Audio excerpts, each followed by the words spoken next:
안녕하세요, 큐쌤입니다. 오늘도 한번 이야기해 봅시다. 오늘은 우리가 어떤 이야기에 대해서 얘기해 볼 거냐. 오늘 이야기할 주제는 경기 민감 사업과 우리가 한국 시장에 대해서 한번 이야기를 해볼게요. 오늘은 제조기술 중에서 여러분들이 지금까지 이 기업은 다룰 만한데 왜 안 다뤘지? 라고 말한 기업을 이야기해 볼게요. 바로 무엇이야?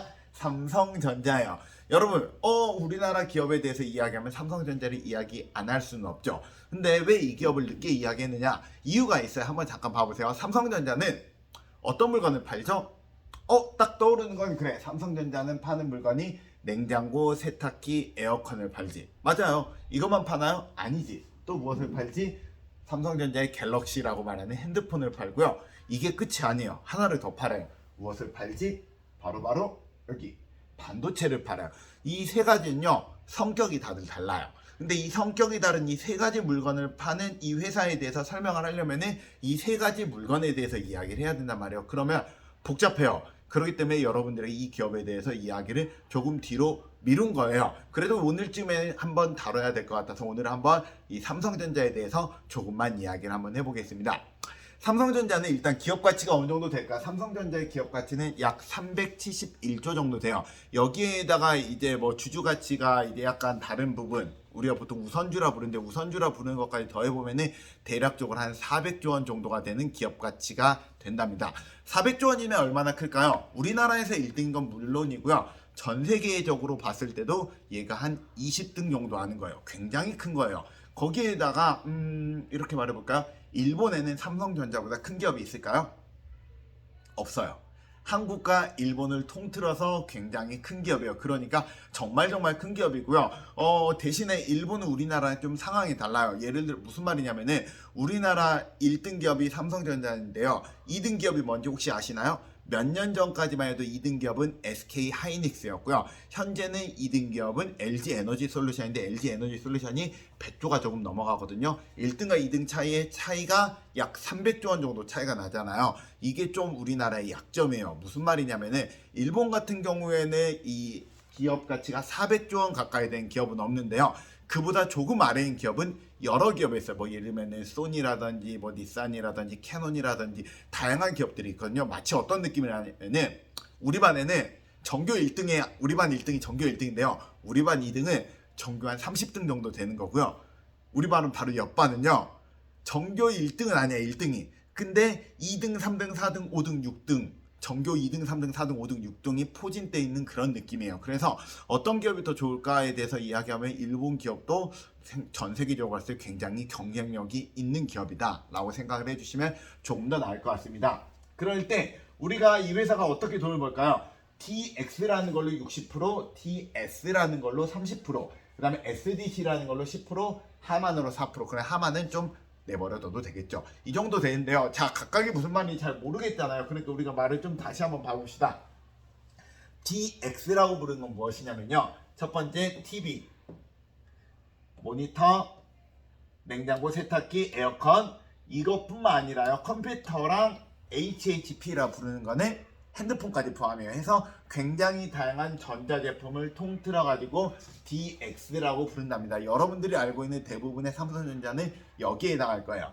그럼 DS는 무엇이냐? DS라 말하면 DRAM과 NAND 플래시라 되어 있는데요. DRAM이라 부르는 건 여러분 컴퓨터에 꽂혀진 램이라는 장치고요. NAND 플래시라고 부르는 건 SSD라 부르는 우리가 컴퓨터 하드디스크의 일종이에요. 자, 그래서 이 두 개 다 그다음 모바일 AP는 컴퓨터 아니라 핸드폰에 들어가는 이 칩셋이거든요. 이 세 가지를 우리는 통틀어서 뭐라 부르냐면은 반도체라 불러요. 그래서 이게 반도체 부분이야. 그 SDC는 무엇이냐? SDC는 스마트폰용 OLED 패널이라 되어 있지. 핸드폰 같은 거에 앞에 붙어있는 패널이에요. 뭐 예를 들면 내 거 핸드폰에도 패널이 있고 지금 이거 모니터에도 이 모니터 앞에 있는 내가 글씨를 쓰는 거 이걸 패널이라 부르거든요. 이걸 만들려고 그 다음에 돈을 벌고요. 하만이라 부르는 건 여기 보면은 이거저거 써있는 거 있는데 디지털 콕핏, 텔레매틱스, 스피커 쉽게 말해서 스피커. 여러분들 삼성전자에서 이어폰 버즈 만드는 거 아시죠? 그거 만드는 거라고 생각하면 제일 쉬울 것 같아요. 물론 그것만 만들지 않고요. 차량에 들어가는 것도 만들게 하지만 우리가 좀 쉽게 한번 이야기해 보자고요. 그럴 때 삼성전자는 매출을 기준으로 봤을 때는 여기 DX라고 부르는 요만큼이 한 60%를 차지하고요. 반도체라고 부르는 게 약 30%를 차지하고 그다음에 SDC라 부르는 게 약 10% 정도를 차지한다라고 생각하면은 대충 맞구나라고 생각을 하시면 된다고요. 이거는 좀 넘어가자고요. 자, 여기에서 이제 중요한 걸 한번 이야기를 해보겠습니다. 그럴 때 이 회사의 기업 가치는 어떻게 됐을까요? 기업 가치는 봐오면은 자, 주가가 64,000원, 기업 가치가 아니라 주가예요. 주가가 64,000원인데요. 제일 낮았을 때는 36,000원이었어요. 그래서 3만원대여서 3만전자라 불렸고요. 자, 그랬다가 얘가 쭉 올라갔어요. 해서 3만에서 4만, 5만, 6만 해서 보통 삼성전자 주가가 원래는 기본이 한 5만 정도가 됐단 말이에요. 그랬다가 코로나가 터지고 3만까지 빠져가지고 그때 우리나라 동학개미 운동이라고 부르지. 동학개미들이 막 주식을 샀거든. 그러고 나서 1년 있다가 얘가 8만원, 9만원까지 올라가지고 9만전자다, 8만전자다, 야 좋아했거든요. 그리고 나도 이때 들어갔어요. 그리고 쭈르르르 떨어져가지고 다들 이제 피눈물을 흘리고 있습니다. 우리나라 삼성전자에 투자했다면은 대략적으로 마이너스 한 40% 정도 해서 여러분 부모님들이 삼성전자 주주가 굉장히 많을 거라 생각해요. 왜냐면은 우리나라에 주식하는 사람들이 대략 한 1,000만 개 정도의 주식 계좌가 열려 있다고 해요. 그리고 삼성전자 주주가요 500만 명 정도라고 하거든요. 물론 이 500만 명 안에는 우리나라 아니라 외국 사람들도 많이 있겠지만 우리나라 사람들이 적어도 절반 이상은 되지 않을까 싶어요. 그러면 한 300만 명? 그러면 우리나라 전체 인구의 몇 퍼센트야? 그게 되게 높은 비중을 차지하겠죠. 그래서 여러분 부모님들 물어보면은 삼성전자 주주가 꽤 많이 있답니다. 그럴 때 이런 삼성전자의 특징. 자, 옆에 봐봅시다. 옆에 봐보면은 왜 이러니? 이제 돈을 얼마나 벌었느냐 봤을 때는요. 지금 봐보면은 매출은 거의 비슷하고요. 그 다음에 이익은 떨어졌다 올라갔다 하고 있는데요. 한번 좀 자세하게 봐보겠습니다. 자, 삼성전자 같은 경우에 매출은 약 300조 정도 된답니다. 그런데요, 영업이익은 약 43조, 당기순이익 55조. 왜 당기순이익이 더 높나요? 이거는 환차익에 대한 내용인데요. 이게 영업으로 이외에서 돈을 벌게 되면 이런 일이 가끔 벌어져요. 우리나라가 코로나 있고 나서 우리나라 환율이 올라가고 내려가고 한 그 효과 때문에 이렇게 된 걸로 저는 생각을 하고 있거든요. 자, 그럴 때 여기서 중요한 건 뭐냐면은 순이익률이 한 18% 정도 돼요. 이거 낮은 걸까요? 높은 걸까요? 높은 거라고 지난 시간에 이야기했죠. 그래서 삼성전자는 전 세계적으로 돈도 되게 잘 벌고 굉장히 우량한 기업이다라는 거는 일단 알고 있으면 되는데요. 문제가 하나 있어요. 바로 무엇이냐면은 이 300조 원이라는 게 문제가 돼요. 여러분, 우리가 전에 애플에 대해서 이야기했던 거 기억나시나요? 애플이 1년에 매출이 얼마 나왔을까요? 애플의 1년 매출은 정확하게 500조 정도 나왔어요. 정확하게 512조 정도 됐던 것 같아요. 자, 근데 매출이 500조인 애플이 기업 가치가 약 3,300조에서 3,500조가 되거든요. 그러면은 매출이 300조인 삼성전자는 기업 가치가 얼마가 돼야 될까요? 무슨 말이냐면은 자, 쉽게 생각을 해봐요. 매출이 500조인데 기업 가치가 3,300조란 말이야. 근데 매출이 300조잖아? 그러면 대충 여기에 5분의 3이라고 하면 대충 한 2,500조 근처는 돼야 되는 거 아니야? 그러지 않아? 근데 여기 아니야. 400조라니까 400조 되게 낮지? 왜 이럴까요? 여기에 대해서는 하려면은 경제학 이 애널리스트 관점에서 이제 여러 가지 이야기할 수 있는 뭐 자본 경량화 모델이랑 아니면은 뭐 다른 부분 그 수직 계열화 모델 이런 게 좀 다르긴 하지만 여기에 대해서 오늘 좀 이야기 좀 해주고 싶어요. 결론부터 말하면은 애플과 삼성은 친구가 아니라서 그래요. 여기에 대해서 좀 이야기를 한번 해보겠습니다. 자, 애플과 삼성이 친구가 아니냐? 이 말이 무슨 말인지 말하려면 일단 경기 민감 산업에 대해서 좀 이야기를 해야 될 것 같아요. 경기 민감 산업이라 부른 게 있거든요. 경기 민감 산업이라 부른 건 무엇이냐면은 기업들이 불경기에는 직원을 해고하고 경기가 호황일 때는 돈을 많이 주는 회사를 보고 우리는 경기 민감 산업이라 불러요. 즉 무슨 말이냐면 돈을 잘 벌 때가 있고 못 벌 때가 있고 잘 벌 때가 있고 못 벌 때가 있는 산업을 보고 우리는 경기 민감 산업이라 부르는데요. 자, 그래서 이런 기업들은 보면은 이런 식의 느낌 나요. 물론 이 그래프가 그걸 꼭 뜻하는 건 아닌데요. 대충 이건 비즈니스 사이클이랑 비슷하긴 하지만요. 어쨌든 이렇게 경기가 좋았을 때 있고 떨어질 때 있고 경기가 좋았을 때 있고 떨어질 때 있고 그래서 삼성전자는 이런 느낌이라기보다는 약간 이런 느낌에 해당해요. 뭐냐면은 좋았고 떨어지고 좋았고 떨어지는데 떨어진 이 부분이 약간씩 저점이라 보는데 저점이 조금 높아진 형태대로 점점 성장하는 느낌을 띠고 있지만 어쨌든 이런 식으로 기업이 올라갔다 내려갔다 하는 걸 보고 말하는데요. 이거는 왜 말하냐면 삼성전자가 이처럼 기업이 경기 민감 산업에 속하기 때문에 그래요. 자, 근데 이 경기 민감 산업에 속한다는 게 뭐가 문제가 되냐면, 자, 이게 우리나라 전체 기업들 중에서 상위 10개 기업의 기업 가치를 보여준 거예요. 자, 근데 여기에는 좀 중요한 숫자 두 개만 좀 봐보겠습니다. 우리나라 전체 기업의 기업 가치를 대충 더해보면은 1.80 트릴리언 달러 정도 된다면은 삼성전자가 307이라고 돼 있거든. 이 말이 무슨 말이냐면은 얘랑 얘 비율이 약 30%라는 거야. 심할 때는 우리나라 전체 기업의 약 30%의 기업 가치가 삼성전자 하나에서 나온다고요. 되게 크지. 그리고요, 우리가 이거 한번 봐볼래요? 이 10개 기업의 기업 가치를 다 더해보잖아요. 675 빌리언 달러가 나온대요. 요 정도면은 이거의 약 62%예요. 이 말이 무슨 말이냐면은 상위 10개의 기업 가치 합이 우리나라 전체 기업의 62%를 62% 맞지? 62%라면 나머지 기업들은 기업 가치가 얼마나 작다는 거야? 굉장히 작다는 거지. 이게 굉장히 중요한 건데, 왜냐면 우리나라의 기업들 중에서 이 주식시장에 상장한 기업이 몇 개 정도 될까요? 대략적으로 봤을 때 2,000개 정도 돼요. 그러니까 2,000개 정도 되는 기업, 그리고 주식이 올리지 않는 기업까지 하면은 2만 개가 넘어간다라고 저는 알고 있거든요. 그렇다면은 굉장히 우리나라는 상쪽, 즉 위쪽 대기업에 편중되어 있는 기업 구조라는 것을 알 수 있게 돼요. 근데 여기에다가 하나가 더 더해야 되거든요. 바로 무엇이냐면 이들 중에서 혹시 경기 민감 산업이 뭐뭐 있는지 혹시 아시나요? 이들 중에 경기 민감 산업을 찾아보면 놀랍게도 10개 중에 6개가 해당해요.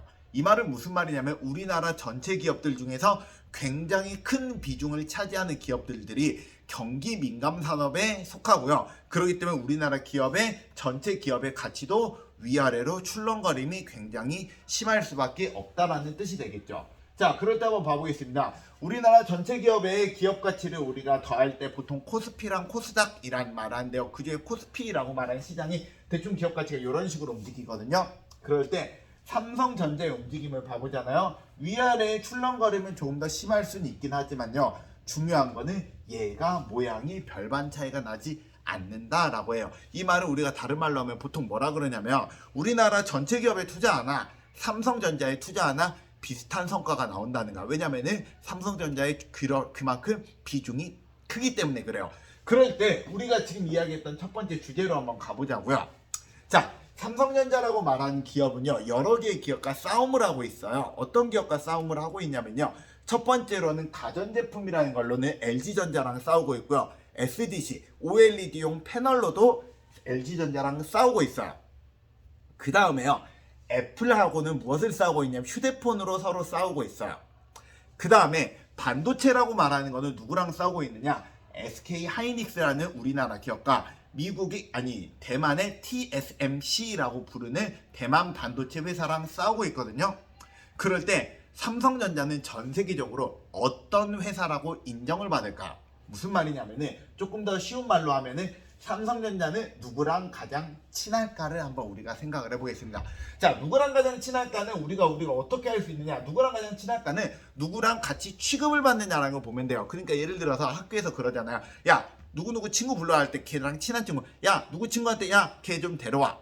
아니면 야, 누구 친구들이 같이 다음번에 체험학습 갈 때, 아니 뭐 같이 현장학습 갈 때 같이 모여서 오면은 너희들 서로 연락해서 올 수 있지? 서로 뭐 단체 뭐 DM 같은 거 하고 있는 거 있지? 그쪽으로 와 라고 우리가 이야기해 줄 수 있잖아요. 그처럼 우리가 얘네들이 누구랑 친한지를 봐야 되는데요. 누구랑 친한지를 보기 위해서는 어떤 걸 우리가 확인해야 되냐면 바로 여기를 확인해야 돼요. 얘네들의 실제로 돈을 어떻게 버는지를 봐보잖아요. 제일 중요한 게 바로 뭐냐면 이 PER이라는 개념이에요. PER이라는 개념은 바로 무엇을 뜻하냐면 이 기업이 얼마의 기업 가치를 인정받기 위해서 곱하기가 되느냐라는 거거든. 쉽게 말해서 한번 쉽게 설명을 해줄게요. 내가 예를 들어서 형균의 떡볶이를 하고 있어요. 1년의 매출이 우리가 매출이 아니라 순이익이 1억이 나온다 해봐요. 순이익이 1억이 나오는 내 회사를 어떤 사람이 10억에 사준다 라고 말하면은 내 기업이 1년간에 벌 돈에 곱하기 10배를 해가지고 걔가 사주는 거지. 이거 우리가 PER이라고 부른대요. 내가 아니라 내 바로 옆에 있는 다른 튀김집인데요. 그 튀김집이 1년에 8천만 원을 순이익을 만들어. 근데 얘도 똑같이 얘를 8억에 사주잖아요. 나랑 걔랑 같은 취급을 해준 거야. 왜냐면은 걔도 10배만큼 나도 10배만큼 인정을 해준 거니까. 여기서도 한번 봐볼래요? 삼성전자랑 다른 기업들을 봐보자. 삼성전자의 PER이라 부르는 거는 7.38배거든요. SK하이닉스는 6.54배, 그 다음에 LG전자는 13배, 그 다음에 애플은 25배지. 누구랑 친한 거 같나요? 아마 이쪽이랑 친한 거 같지 않나요? 그래서 실은 삼성전자는요, 안타깝게도요, 애플이랑 같은 취급을 받는 게 아니라 전 세계적으로는 SK하이닉스랑 같은 취급을 받아요. 이거 하나만 보고 그렇게 말해도 되나요? 조금 더 증거 자료를 보여드릴게요. 자, 무엇이냐면 얘들 실제로 돈 버는 걸 한번 다시 한번 봐보자고요. 이게 돈 어떻게 벌었냐거든요. 자, 봐보면 54기, 53기, 52기는 지난번에 말했지. 이 회사가 만들어지고 몇 년이 지났느냐에 대한 내용이고요. 이것보다는 우리가 무엇을 한번 주목을 해볼 거냐면 이 매출을 한번 봐보려고 해요. 자, 아까 매출에 대해서는 매출이 제일 높았던 게 무엇이라 했죠? 바로 DX, 얘가 60%라고 했고요. DS는 30%, 정확하게 말하면 30%대고요. SDC는 11%인데요. 자세히 한번 봐볼래요? 이게 되게 이상한 게 있거든. 바로 영업이익이야. 영업이익에서 봐보잖아요. 영업이익에서는 얘가 30%고요. DS가 영업이익이 54%고 SDC가 영업이익이 13%야. 왜 이런 일이 발생할까요? 바로 무엇 때문에 그러냐면은 얘들 영업이익이 다르기 때문에 그래요. 봐볼래? 영업이익을 봐봅시다. 얘들 영업이익이 이렇게 나와요. 무슨 말이냐면은 얘는 영업이익이 6%대거든. 얘는 영업이익이 24%야. 영업이익 얘가 높지. 나머지들에 비해서 얘가 월등하게 높잖아. 근데 이 DS라고 하는 게 어떤 사업이냐면 바로 SK하이닉스랑 TSMC랑 싸우고 있는 사업이야. 그러면 전 세계적으로 봤을 때 이 회사는 매출을 중요하게 여기는 게 아니라 결국에는 네가 반도체로 이익을 제일 많이 낸 회사는구나. 그러면 너는 반도체 회사지 라고 사람들이 생각을 한다는 거죠. 그래서 우린 전 세계에서는 어떤 기업으로 인정을 하고 있다? SK하이닉스랑 TSMC랑 싸우고 있는 기업이라고 생각을 하고 있다는 거야. 그래서 지금 현재 삼성전자에서도 그 다음번에 지금 SK하이닉스 이겼고 TSMC가 지금 삼성전자보다 더 기업 가치가 높거든요. TSMC를 이기기 위해서 다양한 사업을 하고 있어요. 대표적으로 파운드리 사업 같은 걸 하면서 3나노, 5나노 이거 이야기가 애플이랑 싸우고 있는 얘의 내용이 아니라 TSMC랑 싸우고 있는 내용이랍니다. 그래서 이게 실은 더 정확하다. 자, 그럴 때 오늘은 한 가지만 더 말해볼게요. 그럼 왜 애플이랑 안 싸우냐? 애플이랑 안 싸운 이유는 파이낸셜 타임즈에서 써놓은 글이 있는데요. 이 기사가 굉장히 공감이 많이 돼가지고 이거는 제가 한 게 아니라 제가 보고 있는 유튜버 굉장히 이나무라고 말하는 삼성전자 그 리서치 센터장을 하셨던 분의 유튜버에 나와 있는 건데 봤는데 너무나도 괜찮아서 제가 그분의 것을 보고 뉴스를 직접 확인을 해가지고 내용을 쓴 건데요. 자, 여기서 뭐라 써있느냐? How Apple captured technology in the US and changed their social circles 라 써있잖아요. 이 말이 무슨 말이냐면은 쉽게 말할게요. 이 애플이라는 회사가 제너럴 G, 무슨 말이냐면 Z세대의 마음을 어떻게 사로잡았느냐고. 무엇을? 우리가 그들의 사회망 안에서 어떻게 사로잡았는지를 아래쪽에서 써놓은 건데요. 자, 아래쪽에 써있는 내용이 이게 되게 중요한데요. 이걸 좀 간단하게 이야기해줄게요. 애플은 이코시스템이 삼성전자보다 강하대요. 무엇을 보고 알 수 있느냐? 이 아래에 있는 자료를 보고 말해줄 수 있대요. 자, 이 아래에 있는 자료를 읽어드릴 테니까 여러분들이 얼마나 공감이 되는지 한번 봐볼게요. 잘 봐요. 전 세계적으로 봤을 때 애플폰이 100대가 팔리면은, 잘 들어요, 아이패드는 26대가 팔린대요. 아이패드는. 그 다음에요, 애플워치는 17대가 팔리고요. 그 다음에 에어팟은 35대가 팔린대요. 공감되나요? 이 말은 반대로 말하면은 아이폰 유저는 맥북이나 아니면은 애플워치나 에어팟을 사고 싶어 한다는 뜻이겠지. 오케이? 반면에 삼성전자 같은 경우에는 삼성전자 갤럭시 핸드폰을 갖고 있잖아요. 11명이 갤럭시 탭을 사고요. 6명이 갤럭시 워치를 사고요. 6명이 버즈를 산대요. 그래서요, 똑같이 100대만큼은 우리가 구매를 하잖아요. 요만큼은 애플에서는 애플 유저들이 쓰는데요. 갤럭시 유저는 요만큼만 산다는 거야. 이게 생태계라고 부르는 거지. 자, 여러분 딱 1분만 말할게요. 여러분 그럼 여기서 한번 말해봅시다. 여러분, 애플 핸드폰을 제일 효과적으로 쓰는 방법은 무엇일까요? 어떻게 써야 돼? 굉장히 간단해요. 일단 스타벅스에 가야 돼요. 스타벅스에 가서요, 맥북을 켜고요. 그 다음에 그 맥북 옆에 아이폰을 뒤집어 가지고 아이폰 로고가 보게 놔둬야 돼. 그 다음에 손목에는 애플워치를 차고 귀에는 에어팟을 차야지. 그래야지 갬성이 살잖아. 자, 여기서만 이 갬성이라 부르는 거, 이게 바로 뭐지? 이게 사람들이 봤을 때 매력이 있어 보인다라는 거지. 근데 이거 똑같이 한번 이야기해 볼까요? 여러분, 혹시 스타벅스에 가가지고 여러분들이 갤럭시 북을 열고 그 옆에 갤럭시 핸드폰을 켜고 그 다음에 갤럭시 워치를 끼고 버즈를 들면 어때요? 갬성이 사나요? 안 산다고 느끼지. 이게 우리들의 현실이라는 거지. 그래서 애플은 자신의, 우리가 갬성이라는 말을, 우리가 요새 나온 말이고 옛날에 이런 말을 뭐라 부르냐면 이게 남들이 봤을 때 멋져 보인다. 남들이 봤을 때 멋져 보이는 거 우리가 통틀어서 세 글자로 뭐라 부르는지 아세요? 사치품이라 불러요. 사치품이라고 부르는 걸 나쁘게 생각하지 말고 사람들이 봤을 때 부러움을 살 만한 물건이다 라고 생각을 하면 되고요. 그런 부분을 애플이 훨씬 더 자극을 잘했고, 그렇기에 더 많은 이익을 가져가고, 그렇기에 더 사람들이 매력적으로 생각한다는 거지. 그리고 잠깐만 하나만 더 말할게요. 애플이 그래서 삼성전자를 따돌리는 방법이 하나 있대요. 애플이 삼성전자 어떻게 따돌리냐, 이 기사에서 써놓은 거거든요. 애플에서는요 되게 재밌는 행동을 한대요. 애플에서 서로 메시지를 주고받을 때는 아이메시지라는 걸 주고받거든요. 아이메시지는 기본적으로 파란색과 회색이죠. 내가 보내면 파란색, 남이 보내면 회색이지. 근데 여기에 갤럭시 유저가 끼잖아. 초록색으로 나온다. 무슨 말이냐면은 우리들끼리 서로 메시지를 보내는데요. 아이폰 유저끼리 하면은 파란색, 회색, 파란색, 회색. 근데 갤럭시 유저가 한 명이 거기서 끼잖아. 걔만 초록색으로 띡 나오잖아. 너 갤럭시 유저네? 라고 사람들이 다 알아. 그러면은 모임에서 떨어져 나가게 만든대요. 왜냐면은 서로 넘어갈 때 메시지를 주고받으면서 동영상이라는 그런 게 깨진대요. 왜 그런지 나도 모르겠어요. 하지만 그런 부분이 서로에게 불편함이 있어서 자연스럽게 따돌림을 하고, 그 따돌림이 싫으면은 이 사람을 아이폰을 사거나 아이폰 중고폰이라도 사려고 만든다라는 게 우리가 애플이 만드는 기업 전략, 생태계 전략 중에 하나라고 사람들은 평가한답니다. 그래서 이런 식으로 자신의 생태계를 만들고 있는 애플과 삼성전자는 같은 취급을 현재 받고 있지 않다라는 게 중요하고, 그래서 애플은 더더욱 자신의 생태계를 공고히 할 테니까 삼성전자도 자신의 생태계를 공고히 하는 걸 고민을 해야 되겠죠. 우리도 한번 그걸 같이 고민 한번 해보겠습니다. 나도 그런 삼성전자에 언젠가는 같이 고민할 수 있는 날이 오면 좋을 것 같고요. 오늘 수업은 여기까지 할 거고요. 다음번엔 더 좋은 이야기로 한번 이야기해 보겠습니다. 오늘은 이야기가 길었어요. 미안해요. 끝. 안녕.